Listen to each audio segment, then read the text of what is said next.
Hello viewers, అది ఫిబ్రవరి 2022 భారత్ మరియు China సరిహద్దుల్లో ఉత్కంఠకరమైన సంఘటనలు. To push back against an advance by Chinese troops. ఈ సంఘటనల నడుమ చైనీస్ సైనికులతో మన భారత జవాన్ల విరోచితమైన పోరాటం. ఆ పోరాటంలో 20 మందికి పైగా భారత జవాన్లు వారి ప్రాణాల్ని కోల్పోవాల్సి వచ్చింది.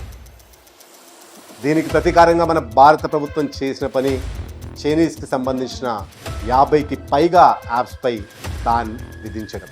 మొన్నటికి మొన్న పహల్గాం దాడుల తర్వాత చైనా పాకిస్తాన్కి సపోర్ట్గా మాట్లాడుతుందని భారత్ చైనా ప్రభుత్వాన్ని గట్టిగానే హెచ్చరించింది. కానీ ఇప్పుడు మన భారత విదేశీ వ్యవహారాల మంత్రి అయిన ఎస్ జయశంకర్ గారు చైనీస్ ఫారెన్ మినిస్టర్తో ఒక సమావేశం నిర్వహించారు. ఇప్పుడు ప్రశ్న ఏంటంటే, భారత్ మరియు చైనా కలయికతో భారత్కి ఏంటి లాభం? ఎందుకు భారత్ మరియు చైనా సడన్గా ఒకరికొకరు దగ్గర అవ్వాలనుకుంటున్నారు? భారత్ నిజంగానే యుఎస్ని వ్యతిరేకించి చైనా పక్షాన నిలబడగలదా?